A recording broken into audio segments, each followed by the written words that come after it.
But I can't help but being drawn to the contrast of Jonah on the one hand, obsessed with self, obsessed with his comfort and his convenience, grown apathetic and even antagonistic towards the people around him, the other countries around Israel, running from God with grudging compliance and doing only the bare minimum, and still angry that God would forgive somebody else. You got Jonah on the one hand, and on the other hand, you have the sailors and the people of Nineveh who are willing to respond and go above and beyond, even looking ridiculous, to do anything they can to get close to God.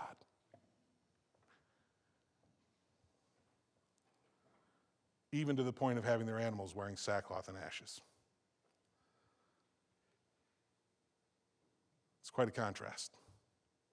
We have a friend in Cambodia, a man named Samat. And Samat was, we met him when we first went to Cambodia. He was one of the kids in the orphanage that we ran back in the early 90s. And Samat had, he'd grown up in a village not too far from there when he was very young, and then his parents died.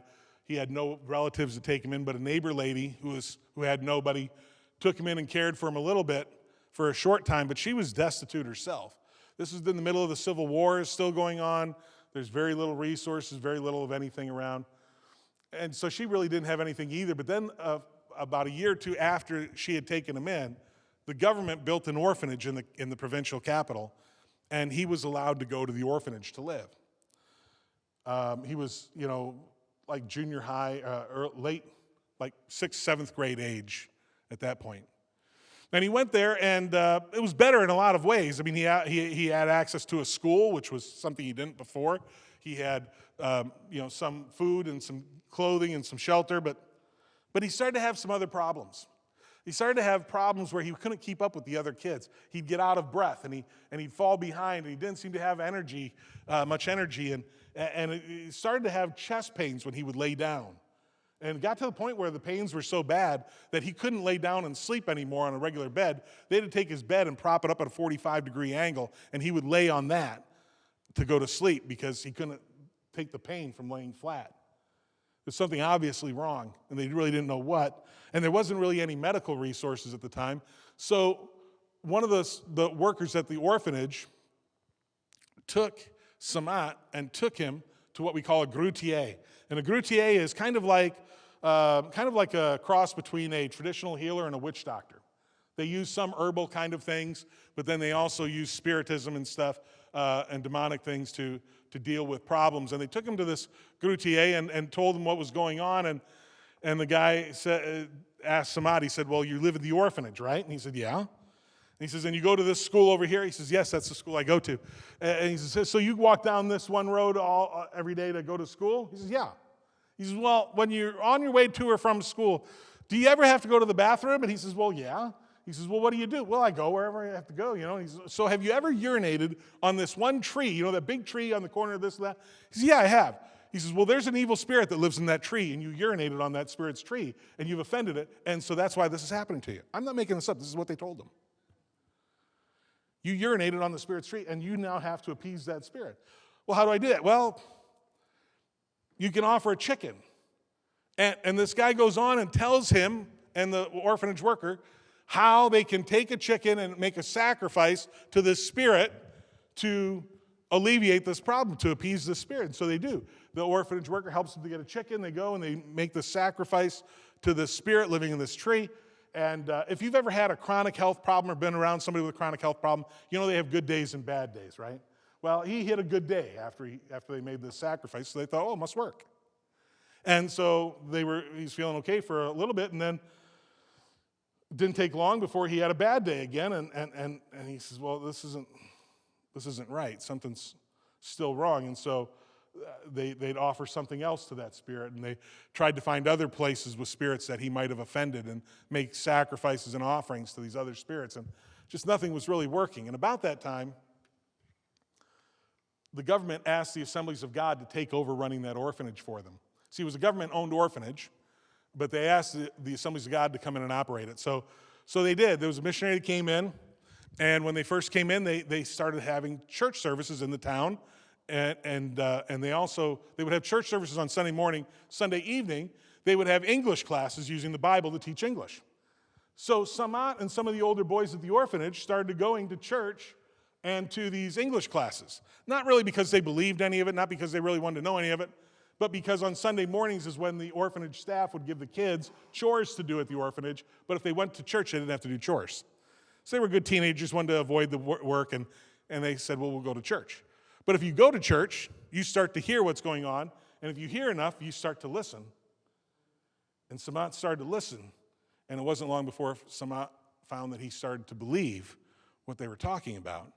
And it wasn't long before Samat became a Christian, asked Jesus into his heart, became a follower of Jesus, and really changed his life. He got a Bible of his own so he could study more on his own, and he'd study outside of the times there, and he started getting involved in outreaches that the churches had and things like that, and things were going well. And about that time, I mean, he's still having the health problems, none of that had changed, but he was now following Jesus in this, and about that time, the missionary decided, well, I'm going to bring in a medical team from the U.S., a group of doctors and nurses to come in, check the kids at the orphanage, and have a clinic for the community, because they hadn't had medical care there in a couple decades, literally, and because of the war and things. So they did. They had a team of doctors and nurses come in from Des Moines, Iowa.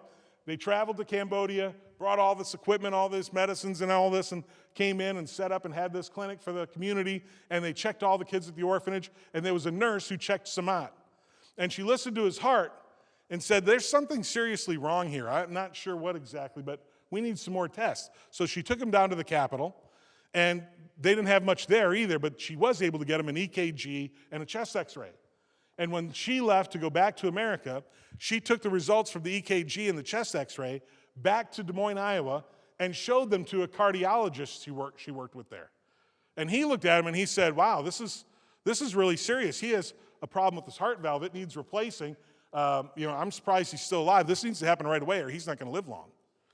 And so she started doing some calls and some talking to some people, and make a long story short, she was able to get the hospital to donate all their services, the doctor to donate his services, and an airline to donate tickets. And within a few months, Samat was on a plane flying to America to have heart valve replacement surgery, all for free. He got there. He spent 3 months in Des Moines, Iowa. There's actually a Cambodian community in Des Moines, and excuse me. And there's a church there, and a couple from the church who didn't have kids of their own took Samat into their home to care for him while he was there getting ready for the surgery, during the surgery, and while he was recovering. And they really formed a bond. They really connected well, and they really cared about him. The surgery went great. All that went well, and it was about a week or so before he was scheduled to come back to Cambodia. And this couple brought him into their kitchen and said, we'd like to talk to you. And they sat down at the table and said, we really care about you, Samat. We love you. We want to see what's best for you. And we'd like to adopt you. We want you to be a part of our family. We want you to stay here. You can have a good education. You'll be in good health care. You'll have resources. You'll have a family. What do you say? And Samat thought about it for a minute, and he said, well, I really appreciate what you're offering me, but God has called me to be a pastor in Cambodia, and I want to go back there to tell people about Jesus. Everything he could ever want, anything any Cambodian young man could ever want at that time. A family, a home, safety, an education, a future, health care, all of it was on the table. And he said no, turned his back on all of it to follow God's call, back into the middle of a civil war, back into living in an institution, back into uncertainty, because he wanted to follow God's call. He went back to Cambodia. Finished high school, went to our Bible school, finished there, planted a church in the capital city, ended up having the opportunity to go to Singapore for some more education, went there, finished a master's degree at a seminary in Singapore, came back to Cambodia, was the dean of students at our Bible college for a time, planted another church in the capital, became the general superintendent of the Assemblies of God of Cambodia, and eventually, today he's still pastoring a church in the capital, and he's the head of an organization called Cambodia Global Action, which is kind of like, if you're familiar with Convoy of Hope, it's the Assemblies of God of Cambodia's social relief network kind of thing, kind of like Convoy of Hope comes in when there's disasters to provide for people. That's what Cambodia Global Action does in Cambodia for the Assemblies of God of Cambodia. Great guy. He's married, has 4 kids of his own now. We work with him almost on a weekly basis when we're in Cambodia. A good friend of ours. But none of that was on the table that day. That was all to come. That day when he sat in that couple's home in Des Moines, there was none of that. It was all uncertainty he was going back to. And I can't help comparing Samad on the one hand and Jonah on the other, where Jonah wanted to run from God's call to avoid discomfort. Samad was tempted to abandon God's call to embrace comfort. Jonah ran from God's call while Samad embraced God's call. And as a result, Jonah ends up bitter and alone in the end, and Samad gained a family, a ministry, and the joy of being a part of what God was doing in Cambodia. And I can't help but wonder who we're more like. Are we more likely to run to fulfill God's call like Samad was, despite discomfort and sacrifice that might be a part of it? Or are we more likely to be like Jonah, running away from the difficult and uncomfortable things God calls us to, feeling entitled to our blessings and only grudgingly complying when we feel we have no other choice? We need to respond to God's call with gratitude like Samad did. That's what leads to joy and peace in our lives. I know people, I know you guys are probably thinking, well, it's hard. And I understand it's hard. I mean, I'm standing here and I'm looking out and it seems like, once again, we've got masks. We've got the new version of the virus going around, lockdowns again. School's supposed to start up, but it's going to be online. What next? And there's all this uncertainty with the pandemic. Then there's the economic uncertainty, the cost, the inflation that's going on, the different things. Then there's the culture that's getting more and more anti-Christian every day. You go on and on. All the uncertainty that's there in our world, and it's hard. But I can tell you, if you want to have peace in the midst of this, if you want to have joy in the midst of this, I can tell you how to do it. Jesus spells it out real clearly in Matthew chapter 14. He tells the story, or a parable, Matthew chapter 24, not 14, 24. He tells a parable that we often call the parable of the talents. This is a parable where you've got a landowner who's going away on a trip, brings in 3 servants, gives one of them 5 talents, one of them 2 talents, one of them 1 talent, and says, use them how you want. When I come back, we'll settle up. You guys remember this? He goes away, comes back. The one with 5 has 5 more. The one with 2 has 2 more. The one with 1 had hit it and just has the 1. You guys remember this story? There's one person. You guys, thanks. I appreciate you remembering the story. Anybody else remember this story? All right, there you go. Good.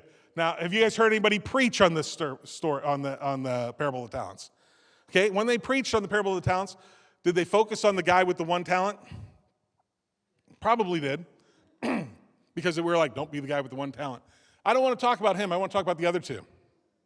Just for a second.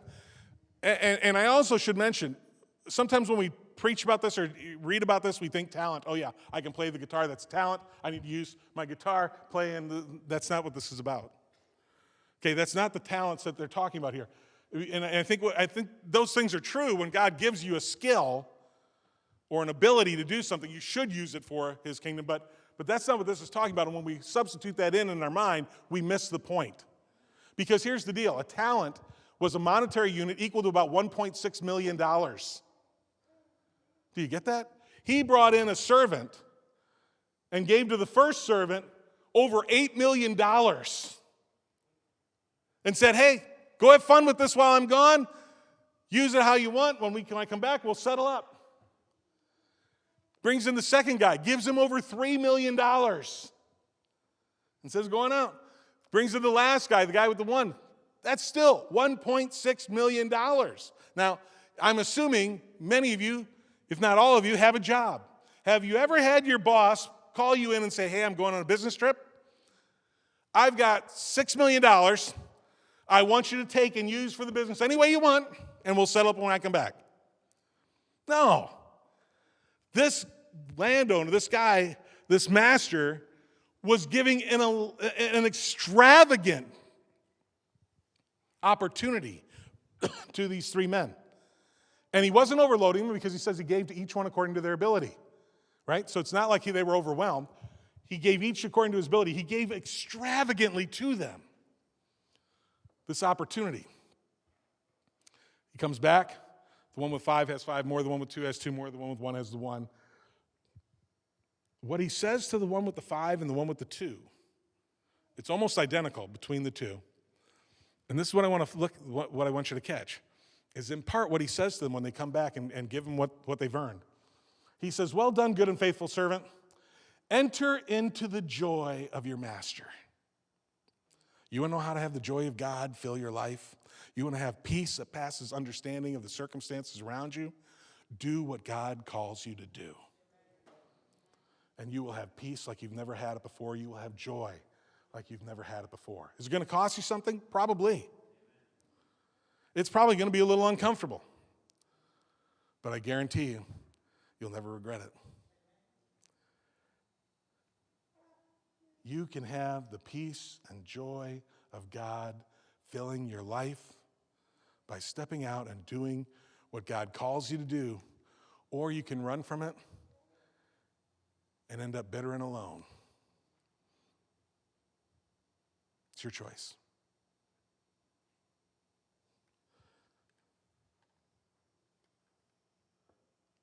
All of us have received incredible grace from God. None of us deserve what we've gotten. We're each like one of those servants who's been given an extravagant gift by God, an extravagant opportunity. The grace he shows us, the mercy he shows us is unbelievable. We're not entitled to it. It's nothing we've earned. He hasn't called you because of what you've done or who you are. He's called you in spite of what you've done and in spite of who you are. Because he wants his power and grace to show through you. And do we let him do it or not? If you bow your heads and close your eyes for just 1 second, we're almost finished, but I do want to ask you, in just a minute, I'm going to ask you to make a commitment, if you're willing, to pray and ask God to show you his will, to make you sensitive to his leading and direction, to hear his voice, his call, and to do what he calls you to do. And when I may ask you to make that commitment to pray that, if you're willing to do it, I'm going to ask you to stand up. And I want you to understand why I'm doing this real quick. I'm not doing it to put you on the spot. I'm not going to call you forward. I'm not going to do anything like that. I'm not doing it to embarrass you. None of that. But what it comes down to is this. When you do that, when you have a physical act associated with some commitment you've made to God, you build an altar in your life. You build a monument in your life. Just like when the Israelites crossed over the Jordan River, they built an altar. They said, so what's this altar for? Well, later on when your kids say, what's that? You can tell them the story. Because here's the deal. If you pray this prayer, God is going to answer it. And God is going to speak to you, and I can guarantee you somewhere, it could be next week, could be next month, could be later today, you're going to have the opportunity to do something that only you have the opportunity to do because you have connections and contacts that no one else does. And you're going to have an opportunity to do something for God. God's going to speak to you and say, this is what you do. and it's going to cost you something. It's going to be difficult. It's going to be uncomfortable. Something's going to happen there, and you're going to need to be able to have something to look back to and say, no, wait a minute. I could walk away from this, but I stood there that Sunday morning with that missionary speaking. I stood up before God and said, I'm going to do this, so I'm going to do it. It gives you a place to anchor your faith.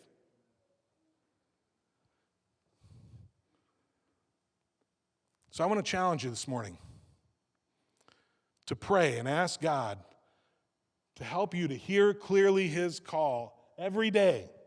And not just to hear it, but to have the power by His Holy Spirit to do what He calls you to do.